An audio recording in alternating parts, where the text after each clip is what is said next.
bangku ya. Oke, kita mulai. Siap? Siap. Clap, clap, clap. Boom, boom, boom. Clap. Ayo, Neta sama Sol yang serius. Ayo, clap, clap. Boom, boom, boom. Belum.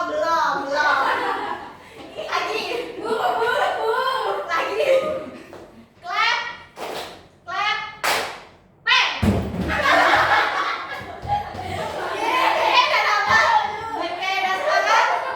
Tepuk tangan dulu. Terima kasih ya. Sekarang kita masuk ke materi. Hari ini kita bakal belajar mengenai usaha dan energi. Nah, sebelumnya Ibu jelasin dulu indikator pembelajaran. Yang pertama, mengetahui pengertian usaha, energi, dan jenis-jenis energi. Yang kedua, menjelaskan konsep energi kinetik dan juga energi potensial. Kemudian yang ketiga ada menerapkan konsep soal energi kinetik dan energi potensial dalam penyelesaian soal. Untuk tujuan pembelajarannya ini ada 5. Yang pertama, mampu menganalisis usaha dan energi yang dimiliki oleh benda. Kedua, mampu melakukan percobaan untuk menyelidiki hubungan antara energi kinetik dan usaha pada benda. Yang ketiga, itu bisa menghitung usaha, energi kinetik, energi potensial, dan energi mekanik dengan benar. Kemudian keempat, itu bisa menginterpretasikan data hasil percobaan ke dalam tabel. Yang kelima, mampu mengomunikasikan hasil percobaan dengan lisan dan tertulis. Untuk model pembelajarannya, Ibu menggunakan problem based learning dengan metode diskusi dan juga presentasi. Untuk materinya ini seperti yang tadi udah dijelasin ya. Dan kegiatan pembelajaran hari ini nanti Ibu jelasin dulu. Nah, kemudian ada tanya jawab sama soal. Terus nanti ada praktikum. Kalian kan udah Ibu bagi kelompok nih. Terus juga udah bawa kan alat dan bahan yang Ibu suruh? Sudah. Oke, nanti ada yang presentasi hasil praktikumnya, gitu ya. Iya, Bu. Oke, ini untuk penilaian atau asesmennya ada 3 ya, penilaian kognitif, kemudian proses, dan juga sikap. Bisa kalian baca sendiri. Oke, nah memasuki materi, Ibu ada satu video yang bisa kita simak bersama-sama.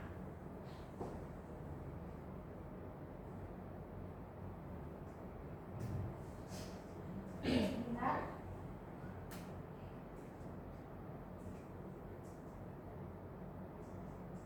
Karena mungkin videonya nggak bisa nih ya tiba-tiba, gak apa deh, Ibu jelasin aja ya.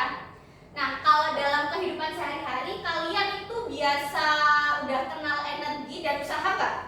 Udah pernah sering dengar energi, usaha itu apa sih? Gimana? Masih bingung? Masih bingung? Oke, biar nggak bingung, Ibu jelasin dulu ya. Yang pertama nih, ada konsep usaha. Kalau usaha biasanya dalam kehidupan sehari-hari itu misal kita pengen dapat nilai yang bagus. Nah, usaha yang kita lakukan itu apa sih?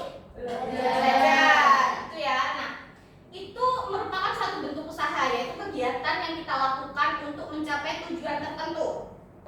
Kalau konsep usaha dalam fisika itu mengacu pada jumlah energi yang digunakan atau dipindahkan saat gaya diterapkan pada suatu benda, dan benda itu bergerak dalam arah gaya tersebut. Nah, rumusnya usaha di sini bisa kalian lihat. Itu ada W sama dengan F dikali S, atau W sama dengan F cos theta dikali S.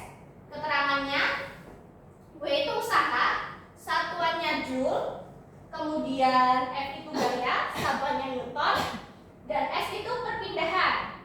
Kemudian theta itu sudut yang dibentuk oleh gaya dan perpindahan. Sampai sini bisa dipahami? Bisa, Bu. Oke. Kita coba ini ya.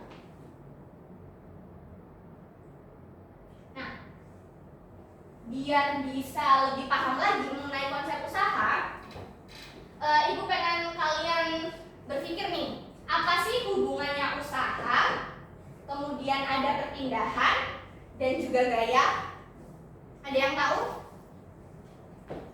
hubungannya usaha, gaya, dan perpindahan.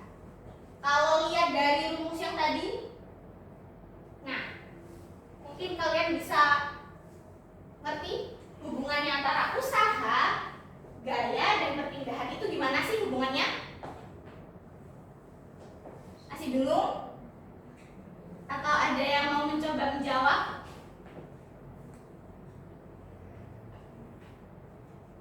Saya Bu. Oke, silakan. Coy. Jadi tapi saya cuma bisa jawab hubungannya usaha sama perpindahan. Oke, silakan. Jadi hubungannya usaha sama perpindahan itu sebanding lurus. Jadi semakin banyak kita melakukan perpindahan, maka semakin banyak usaha yang kita perlukan. Oke, betul banget. Tepuk tangan untuk coy. Sebenarnya sama juga ya, sama yang hubungan antara usaha dan gaya. Kalau gaya yang kita lakukan itu semakin banyak, semakin besar, nanti juga hasil usahanya pasti akan semakin besar. Karena itu kan ini rumusnya itu berbanding lurus ya, karena dikalikan gitu. Ya, sampai sini paham? Oke, kita lanjutkan. Selanjutnya nih kita masuk ke konsep energi. Kalau energi ada yang tahu apa sih pengertiannya energi? Ya udah ada ya. Jadi energi itu kemampuan untuk melakukan usaha. Kemudian energi ini juga bersifat kekal, artinya tuh dia tidak dapat diciptakan ataupun dimusnahkan, tapi bisa diubah bentuknya. Kalau contoh perubahan bentuk energi di kehidupan sehari-hari, ada yang bisa memberi contoh? Misal energi listrik menjadi silakan Glenn. Contohnya lampu energi listrik jadi energi cahaya. Oke, bagus. Ready?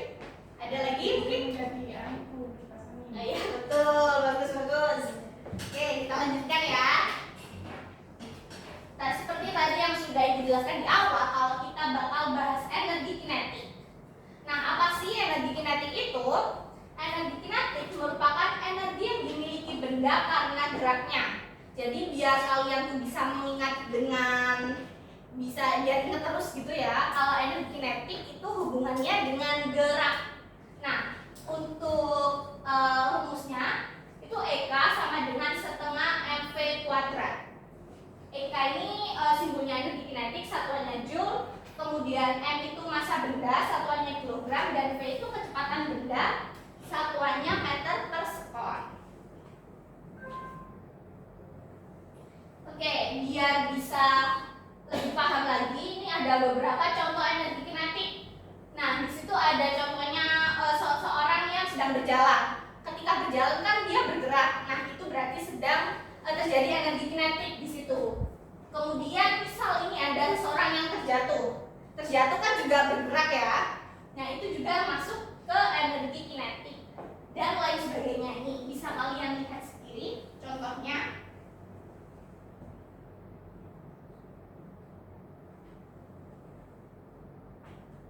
Oke, mungkin ada yang mau ditanyakan. Tadi kita udah bahas usaha, kemudian udah bahas energi kinetik, atau udah paham sampai sini?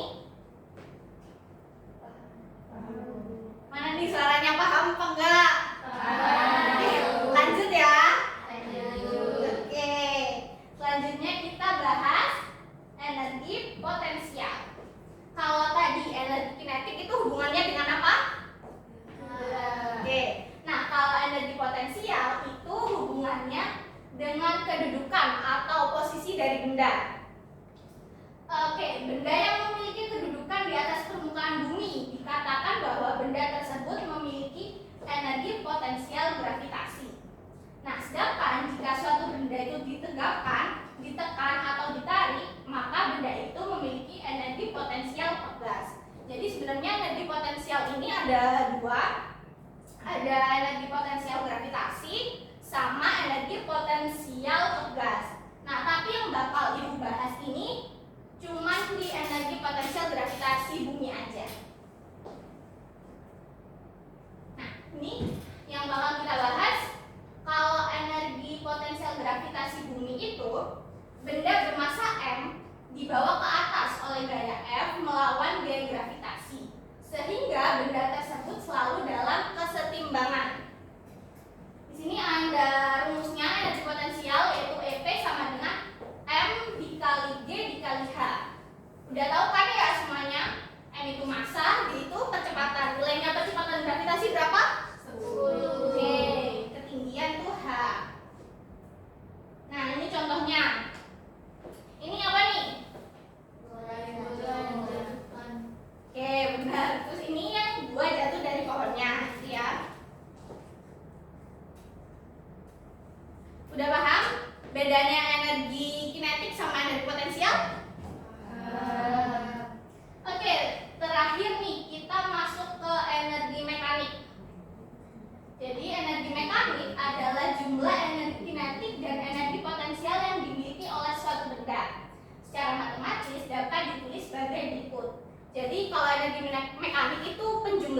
antara energi kinetik dan juga energi potensial. Bisa kalian lihat sendiri ya rumusnya.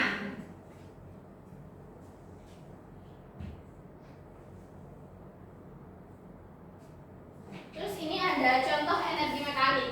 Mungkin ada yang mau jelasin contoh energi mekanik dari kedua gambar itu?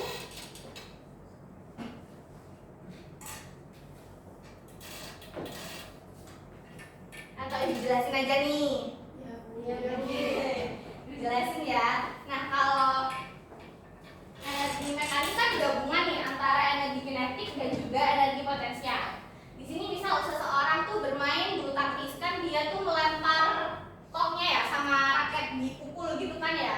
Nah, itu dia mengalami energi kinetik. Kemudian kan nanti koknya itu melambung nih, melambung ke ketinggian tertentu kemudian jatuh ke bawah. Nah, itu energi potensial. Nah, gabungan dari keduanya ini yang disebut sebagai energi mekanik. Paham? Begitu juga ke yang ini ya. Contohnya saat memalu. Jadi saat kita bergerak menggerakkan palu nih ke pakunya, itu terjadi energi kinetik. Kemudian saat mengayunkan pada ketinggian tertentu itu ada energi potensial. Nah, gabungannya itu yang disebut sebagai energi mekanik. Oke, selanjutnya ini ada contoh soal mengenai energi potensial. Tuliskan dulu ya. Mungkin bisa dibacakan soalnya. Sebuah objek dengan massa 1 kg diangkat ke ketinggian 10 meter di atas permukaan tanah. Jika percepatan gravitasi adalah 10 meter per sekon, berapakah energi potensial gravitasinya? Oke, dari soal yang diketahui apa aja? Berapa? 1 kg. Kemudian ketinggian. Tingginya berapa? Terus apa lagi? Percepatan gravitasi 10 ya. Oke, yang ditanya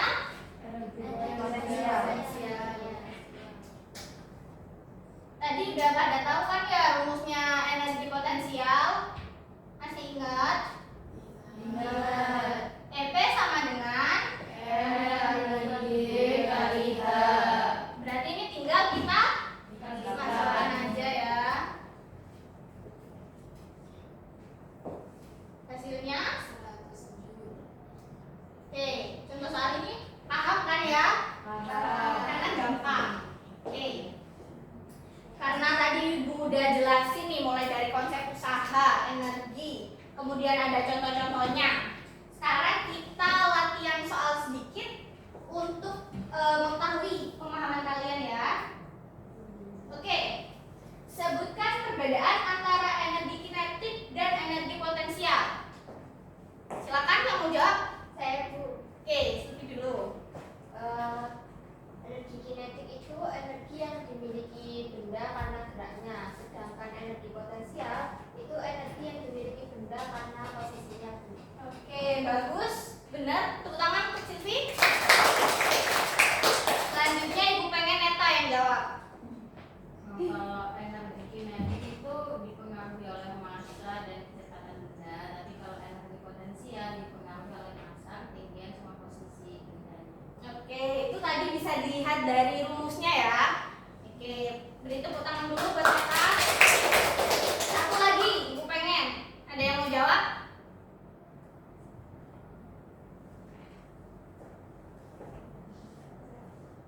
Oke, ada? Oke. Kalau gitu ini biar kalian bisa membandingkan ya. Ada mulai dari definisinya. Kemudian ada faktor yang mempengaruhi dan juga ada contohnya. Seperti tadi yang sudah Ibu jelaskan. Oke, paham semuanya? Nah, kalau ini ada soal menghitung. Mungkin Ibu kasih waktu kalian sebentar untuk 3 menit lah ya, bisa ya cepet ini. Kalau ada yang udah selesai silakan maju ke depan. Oke.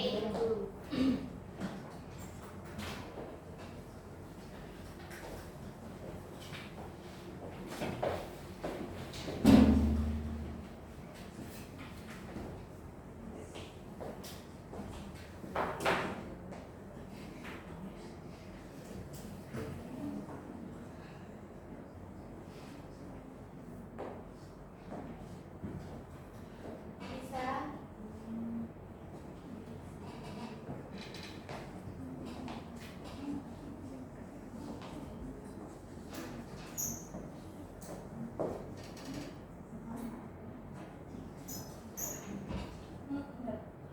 Bisa?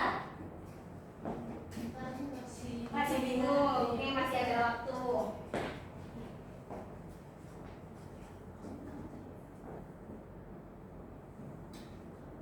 Diingat-ingat rumusnya yang materi sebelumnya.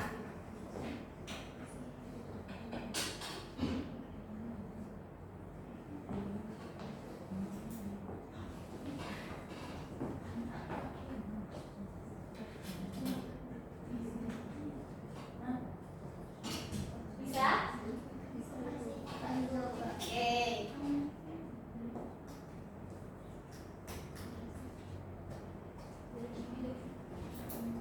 Saya Oke, silakan untuk Tiara bisa maju ke depan.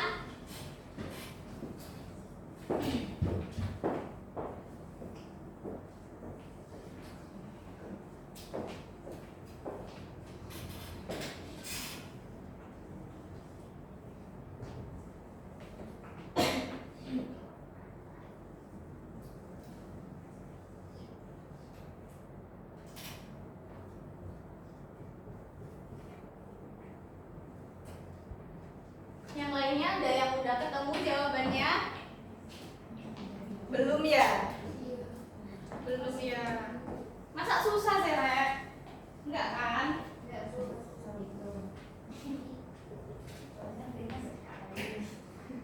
Lupa ya rumusnya.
Oke, kita koreksi bersama-sama. Silakan duduk. Oke, dari soal kan yang diketahui ini masanya 2 kg. Kemudian ada gayanya 20 Newton dan waktunya 4 detik. Yang ditanyakan energi kinetik. Nah, tadi rumusnya energi kinetik apa? Oke, kan dari soal ini masih belum diketahui V-nya ya. Nah, jadi langkah pertama kita untuk menentukan V-nya kita harus tahu A-nya dulu, tahu percepatan dulu. Nah, di sini kita pakai rumus apa nih? Ada yang masih ingat? Oke, benar. Kita pakai hukum 2 Newton. Kan F sama dengan M dikali A. Kemudian untuk cari A berarti F dibagi R. Oke, tinggal kita masukkan ini 20. Kemudian M-nya 2, hasilnya ini. Oke, benar.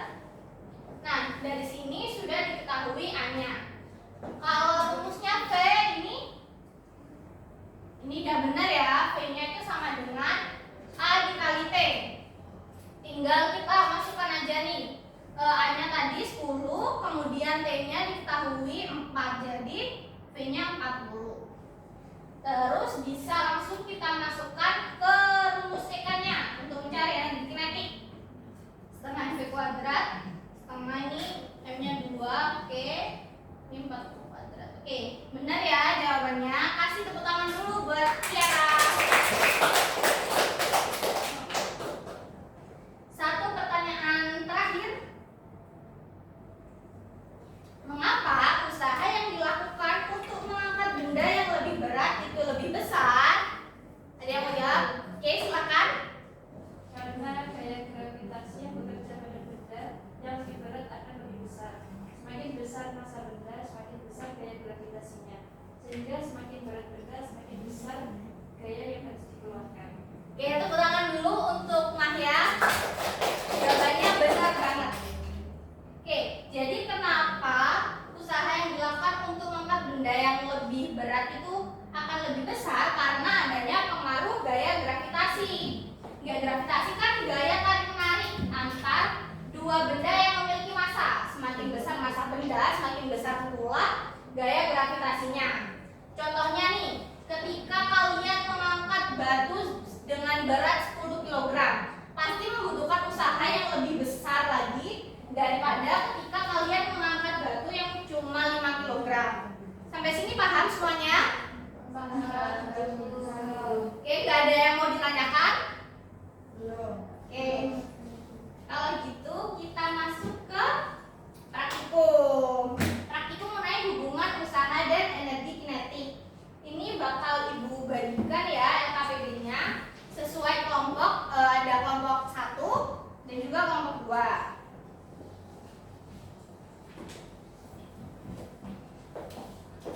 Kelompok 1 dan kelompok 2. Silakan didiskusikan bersama kelompoknya.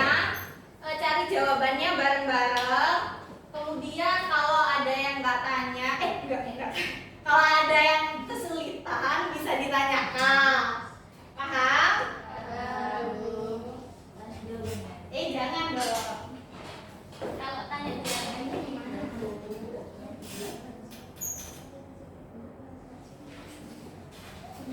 Jangan lupa dibaca ya langkah-langkahnya.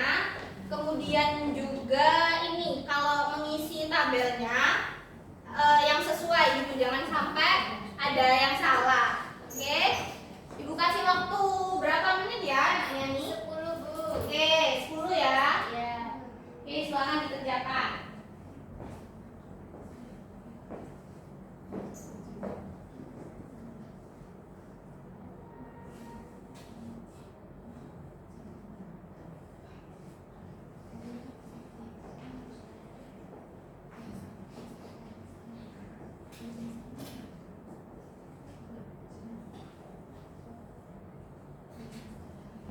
Bisa?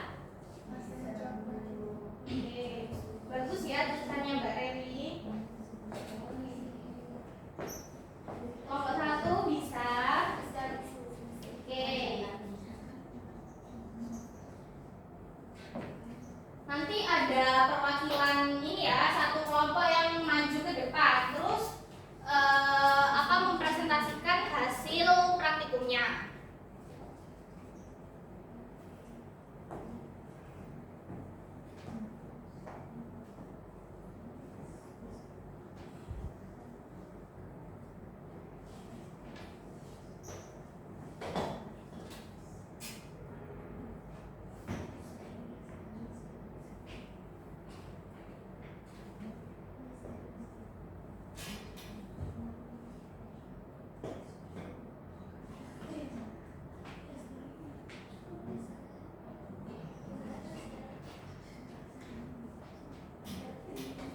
sehingga bola bergerak lebih cepat. Maka energi kinetiknya akan meningkat sesuai dengan besarnya usaha yang dilakukan.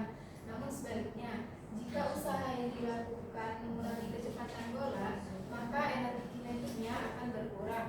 Hal tersebut berarti usaha yang dilakukan oleh gaya pada suatu objek menyebabkan perubahan dalam energi kinetik objek tersebut. Yang kedua itu pengaruh variasi massa bola pada hasil praktikum. Nah, praktikum dengan massa yang berbeda, ketika massa bola divariasikan, hasil eksperimen kita menunjukkan bahwa bola dengan massa lebih besar membutuhkan lebih banyak usaha untuk mencapai kecepatan tertentu dibandingkan bola dengan massa lebih kecil. Terus kecepatan akhir bola dengan massa lebih besar akan lebih rendah jika gaya yang sama diberikan dibandingkan bola dengan massa lebih kecil. Bola dengan massa lebih kecil membutuhkan lebih sedikit usaha untuk mencapai kecepatan tertentu. Nah, kecepatan akhir akan lebih tinggi jika gaya yang sama diberikan. Terus hasil eksperimennya, ketika gaya yang sama diberikan pada bola yang dengan massa yang berbeda, bola dengan massa lebih kecil akan memiliki kecepatan akhir yang lebih besar. Sesuai dengan hukum kedua Newton, F sama dengan F dikali A, dan persamaan energi kinetik EK sama dengan setengah mv kuadrat. Usaha yang dilakukan pada bola sebanding dengan perubahan energi kinetik bola. Nah, kesimpulannya, hubungan antara usaha yang dilakukan pada bola dengan perubahan energi kinetik adalah sebanding lurus. Variasi massa bola mempengaruhi kecepatan dan kecepatan akhir bola sesuai dengan hukum Newton dan konsep energi kinetik. Sekian presentasi dari kelompok 1. Oke, terima kasih. Kasih tepuk tangan dulu ya kelompok 1. Oke, silakan dulu kelompok 1. Bisa dikumpulkan hasilnya.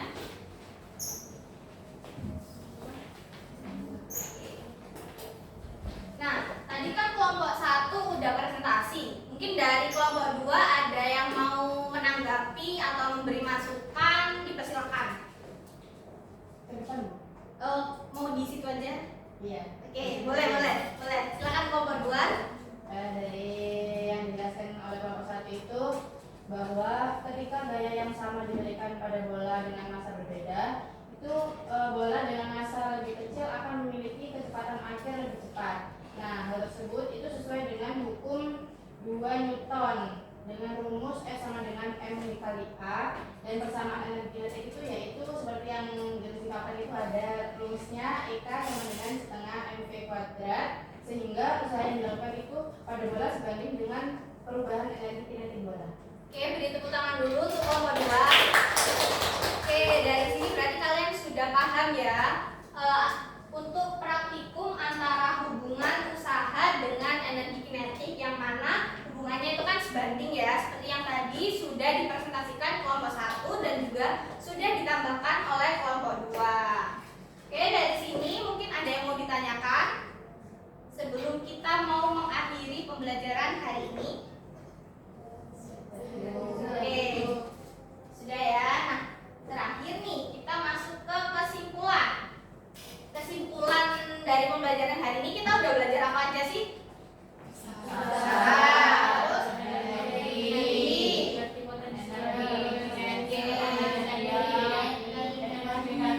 banyak ya. Kemudian kita juga sudah praktikum. Nah, kesimpulannya, usaha adalah jumlah energi yang digunakan saat gaya diterapkan pada suatu benda.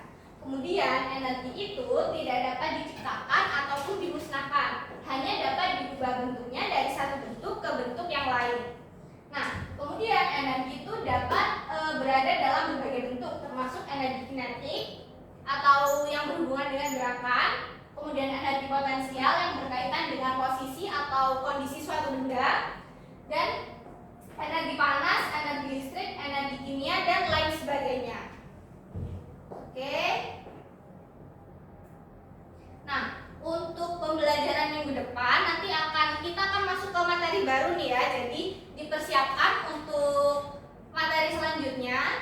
Kemudian nanti juga pasti Ibu akan memberikan tugas buat kalian, nanti dikerjakan ya. Ya, Bu. sebelum kita mengakhiri pembelajaran, ketua kelas Ibu minta tolong untuk berdoa terlebih dahulu. Sebelum pembelajaran hari ini ditutup, mari kita berdoa bersama-sama terlebih dahulu. Berdoa dimulai.